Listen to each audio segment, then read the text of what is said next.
Oh, yes. We are back on another edition of Overreaction Monday, the podcast version, along with Chris Brockman. I am Rich Eisen. It is week 7 on Overreaction Monday, and today's episode, like all the others, is brought to you by our friends at Game Time, the fast and easy way to buy tickets for all the sports, music, comedy, and theater events near you. Last-minute killer deals. Check it all out. And you can download the Game Time app, create an account, and use my code of Overreaction for $20 off your first purchase. You download Game Time today. Last-minute tickets, lowest price guaranteed. More information on that promo code later on in this show. Good to see you over there, Chris Brockman. Rich, how are you? Great. How are you, buddy? I'm great. I am great. Jets won the week. Jets didn't had a bye. Michigan's brand is banged up a little bit right now. But on the field looks good. Yeah, it does. Yeah. As Michigan State was running in the plays, not signaling them in, and Michigan still won 49-0. Flashbacks to my high school days. I feel really good about everything going on. Great. So, shall we? Let's do it. Hit it. Woo! That was terrible. That was crap. That was garbage. This place sucks. Overreaction Monday. All right, Christopher, what do you have over there? Rich, let's just get started right away. You saw it last night on Sunday Night Football. The Eagles are the best team in the NFL right now. I would say that's an overreaction. The Eagles being the best team in the NFL right now is a complete overreaction. Are they one of the best teams in the NFL right now? I can say, yes, that is the case. They may be the best team in the NFL in the trenches. You can say that. They're the best team in the trenches right now with their brotherly shove on offense and then what they're doing defensively. I mean, that was a very unbrotherly-like shove that Jalen Carter delivered to Isaiah Wynn on Sunday night to essentially knock him out of the game. Big man on big man crime. And cause the Dolphins to have some protection problems maybe up front right off the bat. Yeah. But best team in the NFL right now, top to bottom, 100% after what we saw. This is an overreaction for the Philadelphia Really? Eagles You didn't love? I mean, you didn't love the way they ran the football? I did. They have, could you say, other than Tyreek Hill, the best deep threat in the NFL and A.J. Brown? You even said in the Overreaction Dallas Monday Goedert segment is back. version, you even said that, that A.J. Brown is the best wide receiver in the NFL. And I said, you can't, that's not an overreaction. Like it. I said it's an argument, not an overreaction. Yeah. So it's an argument. This is an overreaction, though, that the Eagles are the best team in the NFL right now. Who do you think is the best team in the NFL If I had to right choose now? one right now, I'd take the Chiefs. Chiefs, Eagles, Super Bowl rematch. Who wins? Chiefs. Really? Right now. I don't think they have enough on offense to keep up with the Eagles. I think they have enough on defense to make sure. I don't think the Eagles have enough on offense right now. So it's a totally different set of dynamics if they face one another. And then there's the 49ers out there too. So and the Ravens are raising their hands and saying, "What's up?" So for the moment, I'll say this is an overreaction to kick things off on this Week 7 pod. All right, great. Maybe you'll agree with me here then. By starting Brian Hoyer and then getting blown out at Chicago, embarrassing. Josh McDaniels, boom, hot seat.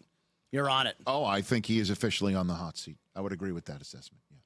Certainly, if at this point in time the Raiders are hearing more from Devontae Adams behind the scenes, and he got his 11 targets. But he did, but it's just he's got to be out there saying, "I came here to play with Derek Carr," and right now I've caught passes from 3 quarterbacks through 6 games. Like, that's not what he signed up for. Absolutely not. He didn't sign up for having all these targets and them being basically empty calories. He didn't sign up for that. Max Crosby, we had Chris Long on Monday's show in his usual spot from the Green Light Pod. And he's like, I've been there before with Max Crosby, where you're looking around saying, what more can I do? And there's not much more that I can do being a primary pass rusher on a team that's struggling to win.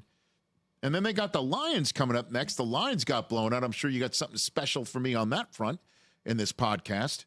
They've got the Lions coming up next, and they would love to bury the tape and turn the page and make mincemeat out of the Raiders here. So, yeah, man. What do you make of this Raiders season? It's kind of been all over the place. It's not lost yet. That's for sure. Not lost. No. I mean, they're 3-4, and then, that's on the periphery. They're still in the hunt for a 7. They're they're sniffing it. As we're going to start to call the in the hunt category on our standings pages on the Rich Eisen Show, as we call it that. So yeah, I don't know why they started Hoyer. That I don't understand. Like all those snaps that Hoyer took right? That's what I'm saying. Like, this is the game that you put Aiden O'Connell out there, and if you come up with a loss, at least he gets the reps. He gets the juices flowing. He gets the sweat equity. I mean, he's proved he can play. Aiden O'Connell, great preseason, did get a start early in the year. Kind of struggled, but it was his first career start. What do you expect? I mean, for Hoyer to basically throw a pick six and lose to Tyson Bagent, the Bears use their Division II rookie and get the win, and he uses his longtime veteran by sitting his rookie and getting the loss. That is definitely a button push that everyone then turns up the heat on the hot seat. I honestly, to me, this feels like it's an overreact. It's not an overreaction to Mark Davis. He's the only opinion that counts. Right. Perhaps he's just like, no, I signed McDaniels to do all this Patriot stuff West, and I'll trust the process. Right now, it's not working out. Man, it hasn't worked out last year or the start of this year. Okay. The 4 1-5 teams all won yesterday. One of these teams being the New York Giants. They probably should have beat Buffalo, too. They should just start Tyrod Taylor the rest of the year. Yeah, that's not happening. That's not happening. Gives them a better chance to win games. Okay. Tyrod Taylor. He's out there slinging it around, veteran leadership. Yeah. Not afraid, doesn't look scared in the big moment. I cannot, if you were say the Giants look better with Tyrod Taylor as the starting quarterback, I would say that's not an overreaction. I combined them. I know, but the Giants should start Tyrod Taylor for the rest of the season over the guy they're paying $40 million to play football. Nuh-uh. Daniel Jones played a half of football in Arizona that stands out from amongst the rest of the And that's worth $40 million? I'm not saying it's worth $40 million. I'm saying he played a half of football this year in Arizona that stands out from the rest of the dreck. Okay? And for those who don't know Yiddish, go and look that up. A lot of dreck. Yeah, man. So they're paying him $40 million. You're going to play him, and he does have a skill set that has a higher ceiling than what Tyrod Taylor is showing. Potentially. Overreaction. What else you got? I mean, come on. What else you got? What else you got? I think they should. I mean, trade Saquon. Sometimes you try to Aaron Rodgers manifest your opinions into being reality. Do you think they should trade Saquon? No, I don't. Why? I don't think so. Because they need him. He's their best player on offense. This season is going nowhere. So what? You still need him for down the road. He's still a guy that you can start winning games with over the next 2-3 years. If you do get it right at the quarterback spot, let's just say he's banged up, he's hurt, and he doesn't play as much this year, and you wind up with 3 or 4 wins, and you go and you get the 3rd, 4th, 5th overall pick in this draft, right? And then you bring in Drake May. You bring in somebody at the top of the draft at the quarterback spot who sits behind David. He sits behind Danny Jones. Dimes. Danny Dimes, right? So then, having Saquon there would be quite helpful, don't you think? I tripped over Danny Dimes' name. Those are great Giants uniforms. Thank you. What else you got? We talked about this on the big show. TJ said MVP. I was like, whoa, slow down. But the Defensive Player of the Year award is Myles Garrett's to lose. Let me see what else I can think of right here. I mean, what he did yesterday. To lose, meaning he's in the pole position right now over TJ Watt, over Nick Bosa. Yep. Over Myles, Micah Parsons. Oh, yeah. He is getting it done. I'll buy it. 2 sacks. He blocked a field goal yesterday. By leaping over the long snapper, which normally people don't. Can you cue up this soundbite, please? It's my favorite soundbite of the weekend. We played it on the regular show. So that play where he leapt over the long snapper. Dude, that was crazy. Now, it does appear that those are the hops that follow the crossover dribble that he's been practicing on defense, standing over the opposing regular center. Clips have gone viral of him playing basketball. He is a really good basketball. He's like 6'6", like 280. I know. He shouldn't have hops like that. He might play for the Cavs, right? They need him. So this is Myles Garrett. He was asked why he did it and was able to do it without the 15-yard penalty of leverage. Basically, if you're jumping over the long snapper and any part of your body touches his, it's a 15-yard penalty. That's why people don't attempt it. Or when they do it, they get a leverage penalty. He was asked why he was able to do it without getting a leverage penalty when most everybody else gets flagged for it. It depends if you're me or not. So if I'm you, it's not that hard?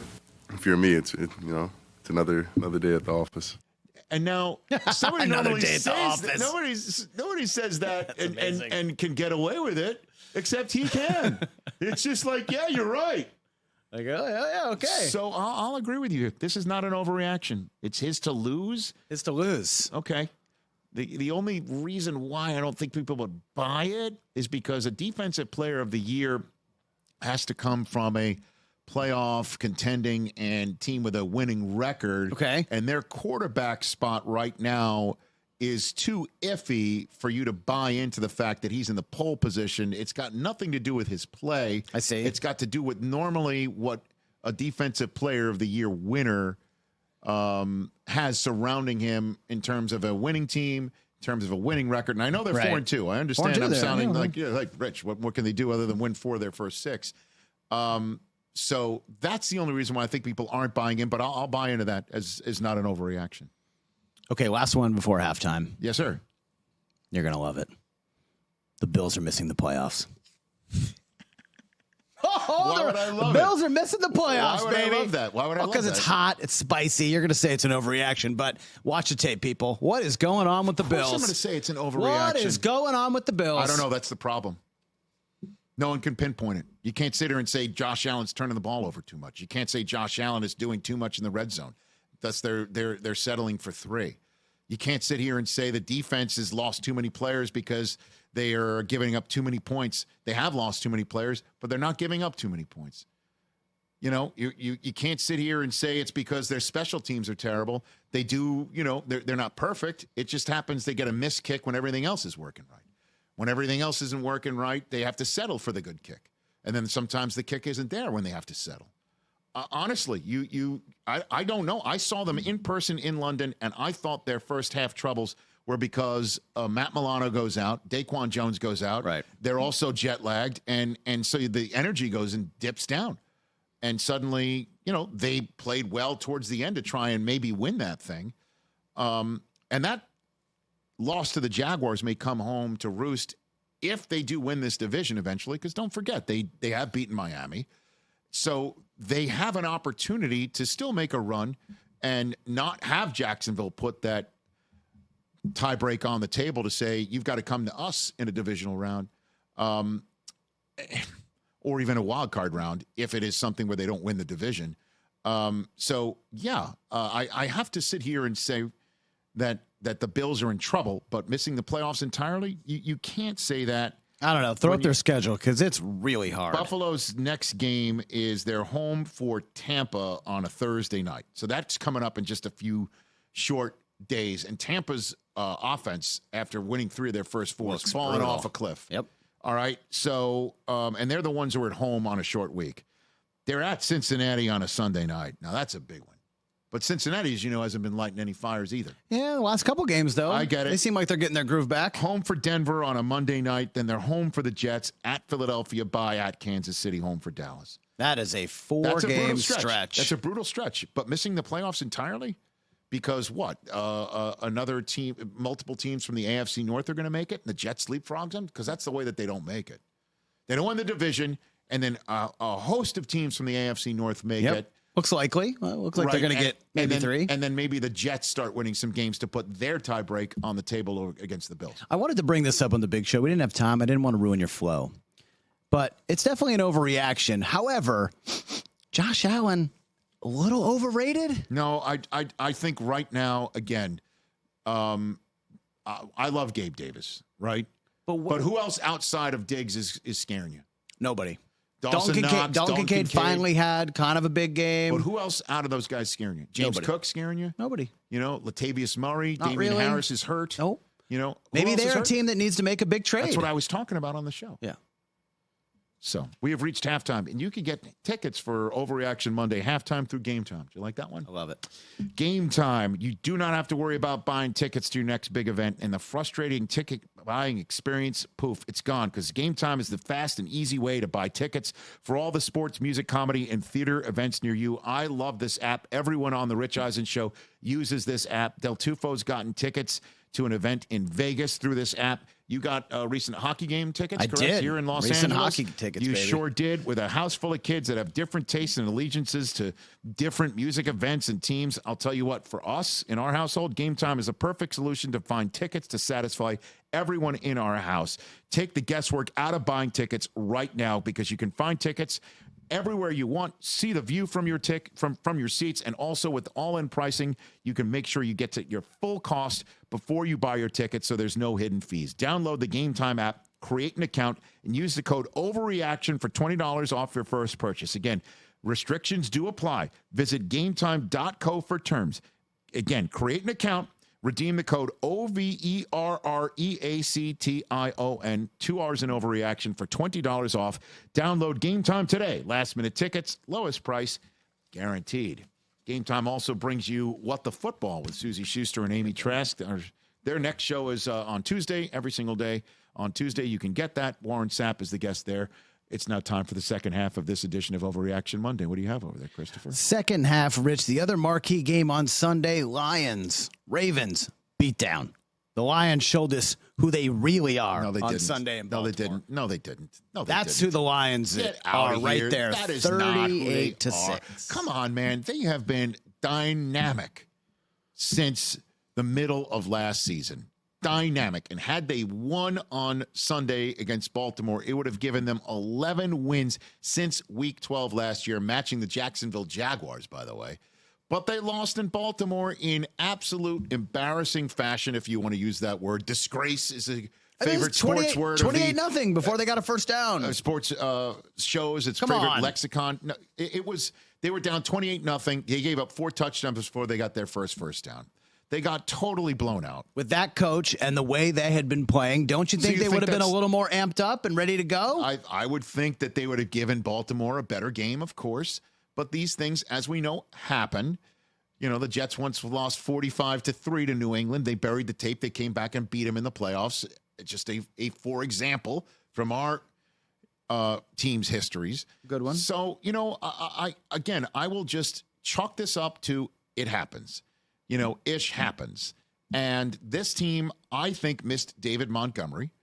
And for me, I would sit here, if I was Brad Holmes and the rest of the staff there shopping for the groceries, I would look around for another, running back who's got, as they say, sand in his pants like Montgomery. Because if Montgomery goes down and you got to face a team with his stout of front seven, as they just wilted against in Baltimore, say, in the playoffs, you got Dallas, you got San Francisco, you got Philadelphia. You need to make sure it's not just Montgomery, it's someone else too. I don't know who that person is. I would start scouring around. That's who I would look to see if I was the Lion, if I were the Lions right now. But I think they get back on their winning ways Monday night against the Las Vegas Raiders. That is a nice one for them as a get-right opportunity. They're here against the Chargers.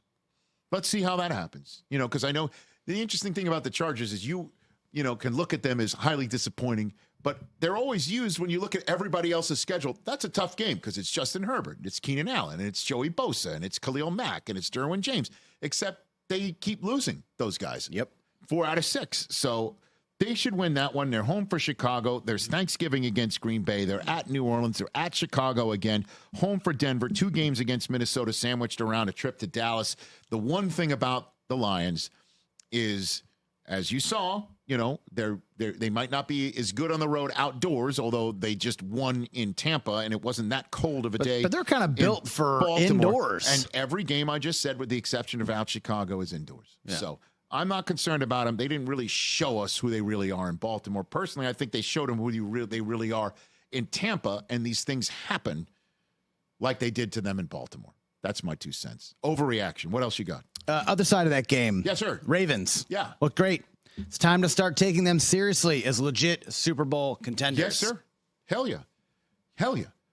This is exactly right. We said in the regular show, in our 3-hour show on Monday, Rick Dalton GIF. That's that you point at the screen. Like, that's it.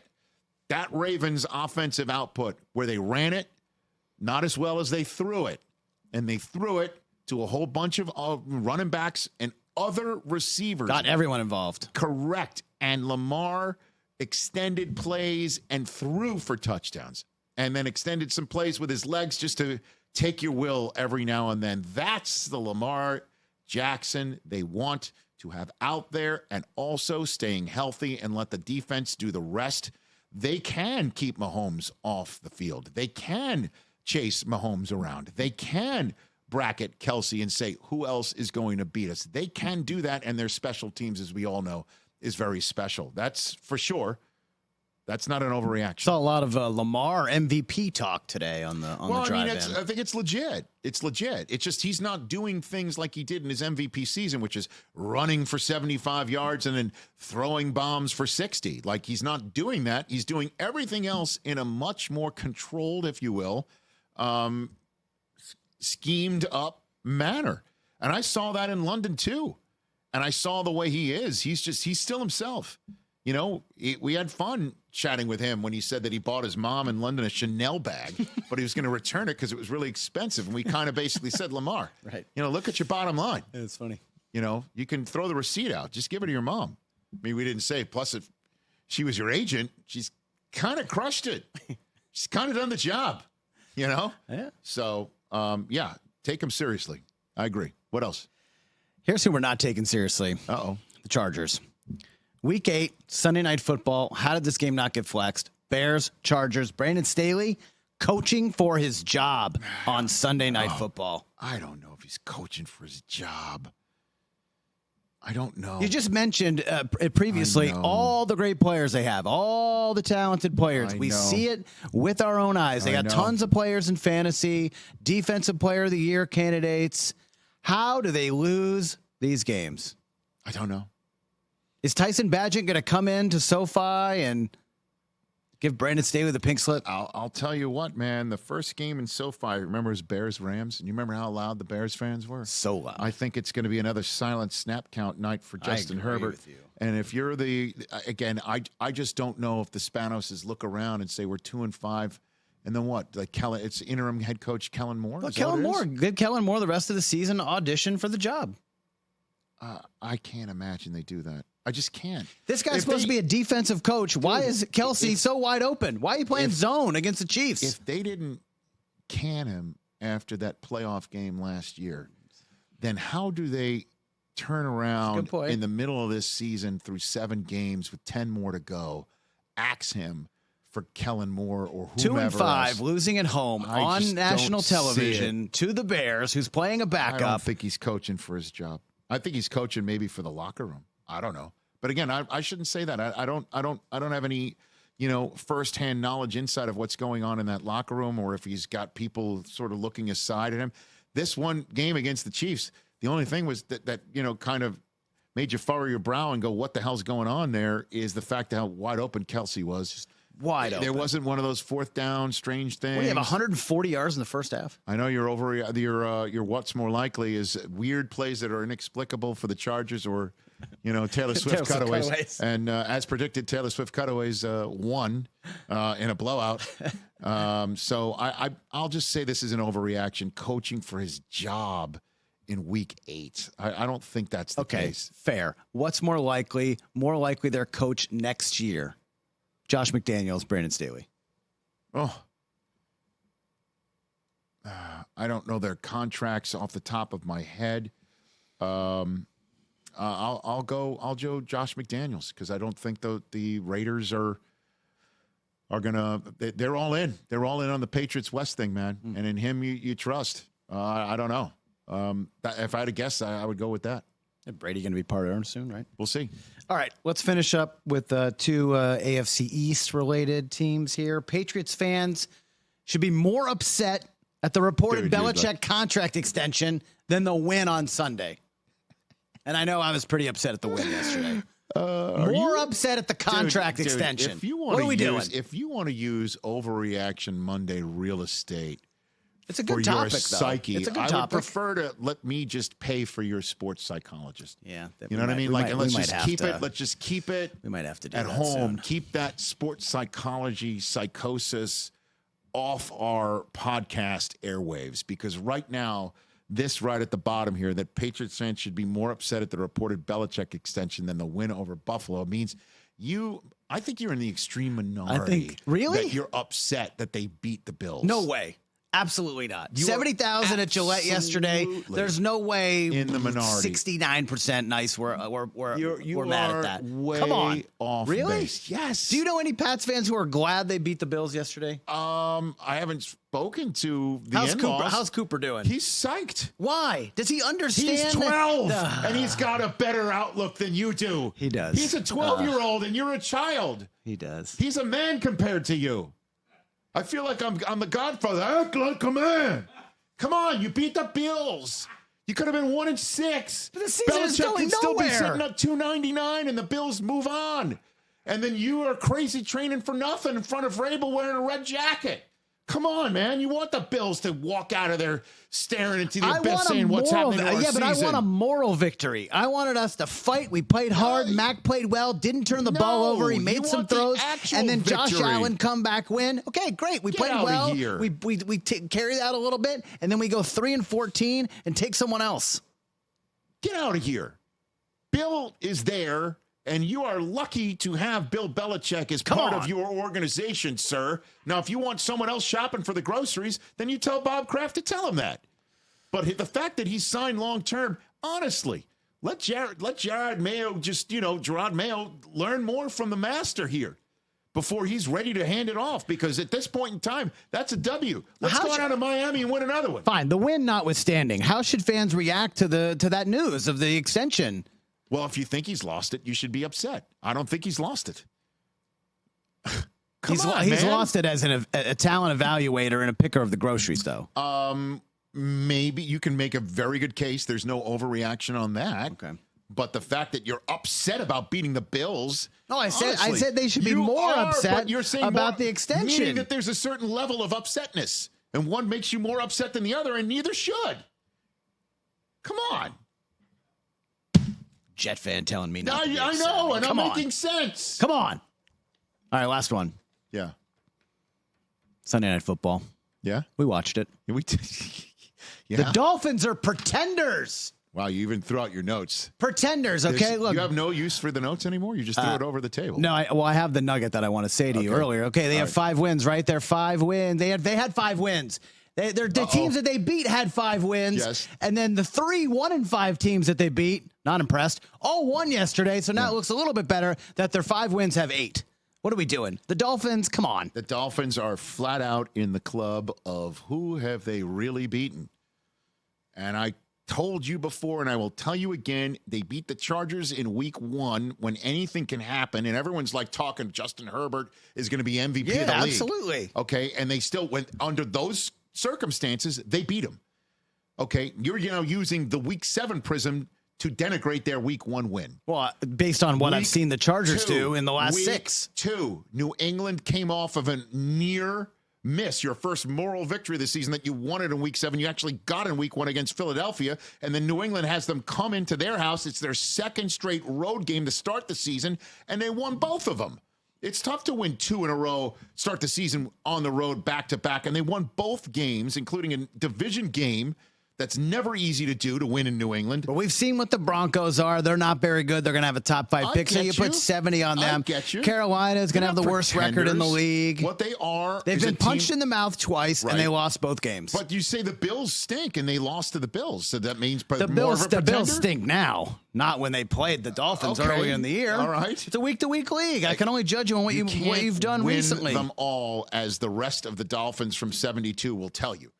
So that's another team I don't need to hear about. I know. So again, you're using your own personal biases on this podcast. No, I'm just looking at the Dolphins in general. I understand you're not the only one saying this about the Dolphins. I will tell you this. They have problems right now beating teams that hit you in the mouth and make sure Tua hangs onto the ball for an extra beat. That is a problem. They have to figure that out. I do believe defensively they're only going to get better. Xavier Howard, who wasn't there last night, Jalen Ramsey will be back. Is coming back. It's entirely possible, hopefully for their sake and for the sake of those of us calling the game on NFL Network, both will be back in time for the Chiefs Dolphins game in Germany in week 9. So let's just see. We're matriculating down the schedule. They are not pretenders. I guarantee you that is a team that you don't want to see come into your house in January if you're the Jaguars. That is not a team that you want to see come into their house in January if you're, name any other team from the AFC North. Although, they coming into your house in the middle of a freezing winter, that might be an issue. Maybe. I don't know. You don't want to go to South Florida, though. That's for damn straight. And right now, because you think the Bills are done for the year, Toast. The Dolphins are going to have you come into their house. So, they're not pretenders. And that wraps up this edition of Overreaction Monday, except for the predictions. I came so close. I said that the Eagles, the overreaction prediction for this week is that the Eagles are in trouble. I felt deep down that the Ravens were going to beat the Lions. I should have come out with that. The Lions are in trouble. Overreaction. That would have been good. I would have been able to actually say, that would have been good. Look at you overreacting in the manner in which I predicted you would. I said the Raiders were going to go on a run with Aiden O'Connell. He didn't even play. That's your guy's fault. Jeez. I throw McDaniels on your plate. Guy. Yeah. My so guy. your okay, prediction, here we go. What are we going to overreact to for the Week 8 show? Here's what we got. Yeah. In the big show, I was like, wait, how are the Steelers 4-2? I know. I still can't believe that. They're going to beat the Jags this week. Mm-hmm. And then we're going to say the Steelers are going to win the AFC North. How is that an overreaction, though? If they beat the Jaguars, how is that an overreaction? Because their offense stinks, and they're not even nearly as good as the Ravens or the Browns. They already have a win against the Ravens, though. But they're not as good as the Ravens. You know that. I know that. Okay. They know that. Any given Sunday, though, you throw the records out with them. What is that game? They're not as good as the Browns if Deshaun Watson's healthy. Pittsburgh is at Baltimore the final weekend of the year. Week 18, baby. Middle of January. Let's go. Hashtag here we go. If you watch the Steelers play, their offense stinks. Right. Their defense is good. Right. Them saying they could win this game 15-13 on Sunday. Right.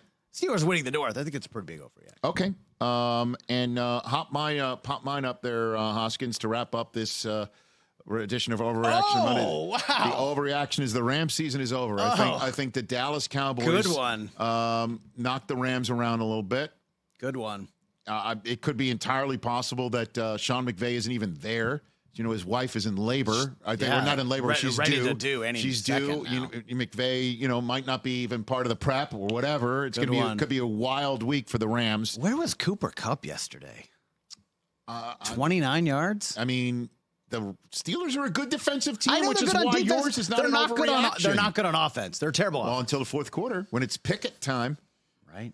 And so the Rams can fall to 3-5, and you could sit here and say that their season is over. After that, they're at Green Bay. They have a bye. They can sweep the season series from Seattle. That would be huge. Yep. Then they're at Arizona. They could sweep the season series from them. Then they're home for Cleveland. Who the hell knows? The tough run. At Baltimore in Week 14. Home for Washington. A Thursday night home date, short week against New Orleans. These are winnable games. At the Giants, and then they finish up against San Francisco. I mean, they can make a run here, pal. And that's not even higher register. So even going to 3-5, they have 9 games to go. They can win 6 of their final 9, entirely possible, and make the playoffs. Just throwing it out there. Good one. And that wraps up this edition of Overreaction Monday, courtesy of Game Time, which also brings you the next edition of What the Football. Susie Schuster and Amy Trask is a way for you to listen to that podcast where you get this one, the Rich Eisen Show, and so much more. Susie and Amy's next guest will be Warren Sapp. 99. And 99, your program, number 1 in your heart. Let's I go. think Amy's got some great Sapp stories, and Amy says Sapp does a great Al Davis impersonation. Whoa. That'll be on Tuesday's edition of What the Football. As for this edition of Overreaction Monday, good stuff, Chris Brockman. Good stuff, buddy. I am Rich Eisen. We will see you next time, or listen to us next time. Catch the Rich Eisen Show every single day on the Roku channel, 12 to 3 Eastern, for free.